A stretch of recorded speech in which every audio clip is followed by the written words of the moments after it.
Welcome to sauce TV. నేను మీ ఆబిద్ హుసేన్.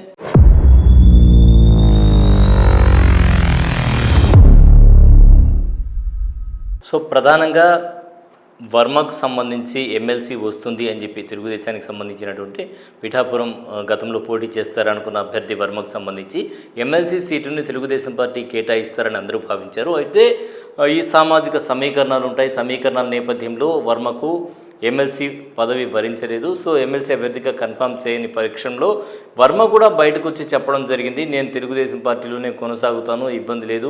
కొన్ని సమీకరణాలు ఉంటాయి. సమీకరణాల నేపథ్యంలో ఒకవేళ రాకపోయినా కూడా ఇబ్బంది లేదు, అయితే పార్టీ కోసం నేను పనిచేస్తానని చెప్పడం జరిగింది. సో అయినా ఈ సందర్భంలో నాదెండ్ల మనోహర్ చేసినటువంటి ఈ కామెంట్ ఏదైతే ఉందో ఈ కామెంట్ ఇప్పుడు వైరల్గా మారిపోయింది.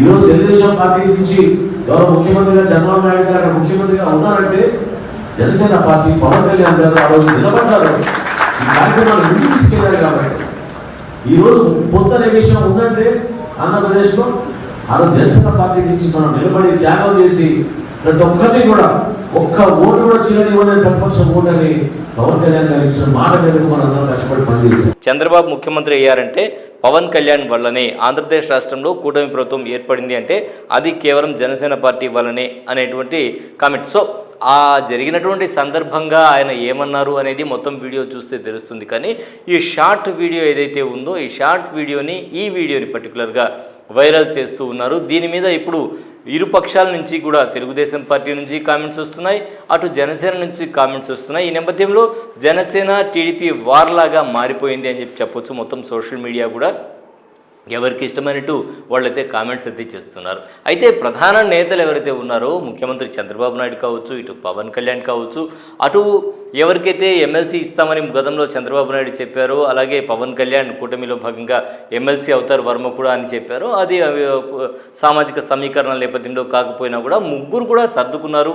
ఎక్కడ కూడా విభేదాలు లేవు అని బహిరంగంగా ప్రకటన చేసినా కూడా అభిమానులు ఊరుకునేటువంటి పరిస్థితి అయితే ఇక్కడ కనిపించడం లేదు. అభిమానులు ఒకరి మీద ఒకరు వాదోపవాదాలు చేసుకున్నారు. ఈ మధ్యలో ఇప్పుడు వచ్చినటువంటి ఈ కామెంట్ బిట్ ఏదైతే కట్ చేసి వదిలేరు అంటే సందర్భం ఉంటుంది. ఈ సందర్భంలో కొన్నిసార్లు నాయకులు కొన్ని మాట్లాడాల్సిన పరిస్థితి ఉంటుంది. కార్యకర్తల ఉత్తేజం కోసం కావచ్చు, ఇంకో రకంగా కావచ్చు. కానీ పూర్తిగా అంటే మాట్లాడితే మాత్రం అది వేరే విధంగా ఉంటుందన్నమాట. కానీ దాంట్లో ఏంటంటే ఎక్కడైతే ఏదైనా ఒక చిన్న మాట ఉంటుందో ఆ మాటని మాత్రం కొంతమంది సోషల్ మీడియాలో వైరల్ చేస్తూ ఉంటారు. అటువంటి మాటగానే దీన్ని భావించవచ్చు మనం.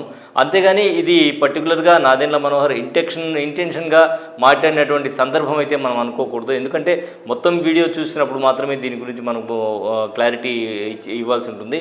లేదంటే ఈ చిన్న బిట్ చూసుకొని అంటే ఈ చిన్న బిట్ ఏదైతే వైరల్గా ఇప్పుడు చేస్తూ ఉన్నారో అది అయితే ఇక్కడ మనం ప్రధానంగా మాట్లాడుకోవాల్సింది ఇదేనా కరెక్టేనా అనేటువంటి విషయం మనం చూసినప్పుడు ప్రధానంగా చంద్రబాబు నాయుడు గతంలో జైల్లో ఉండేటువంటి సమయంలో నారా లోకేష్కు మద్దతుగా నిలబడిన వ్యక్తి, అండగా నిలిచిన వ్యక్తి పవన్ కళ్యాణ్. ఈ విషయంలో ఎవరు కూడా కాదనలేనటువంటి నిజమైతే ఇదే.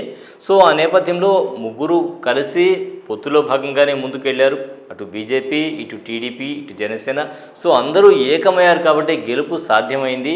అదే విషయం సెంట్రల్లో కూడా మొత్తం కూడా నేషనల్ వైడ్గా దీని గురించే చర్చ జరిగింది. జాతీయ స్థాయిలో కూడా కూటమి ఉండడం వల్లే అక్కడ గెలుపొందడం జరిగింది. కూటమిగా వెళ్ళడం అంతే, కలిసి ఉంటే కలదు సుఖం అనే నినాదం ప్రధానంగా చేయడం వల్ల గెలిచారని చెప్పడం జరిగింది. సో ఏ ఒక్కరి వల్ల ఏది సాధ్యం కాదు కాబట్టి ఐకమత్యంతో ఇది సాధించాం అనే విధంగా కూటమి గెలుపు ఈరోజు నిదర్శనంగా నిలిచింది.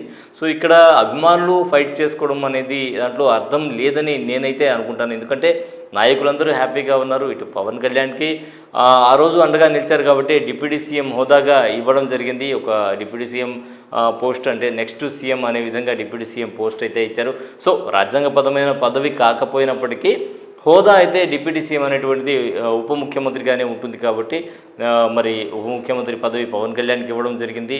అలాగే నాదెండ్ల మనోహర్కి పదవి ఇవ్వడం జరిగింది. పొత్తుల్లో భాగంగా జనసేనకు ఎమ్మెల్సీలో కూడా ఒక సీటు కేటాయించడం జరిగింది. ఈ విధంగా మొత్తంగా కూడా ఏదున్నా కూడా సముచిత స్థానం తెలుగుదేశం పార్టీ మొదటి నుంచి జనసేనకు ఇస్తున్నారు అనేది కాదనలేని సత్యం.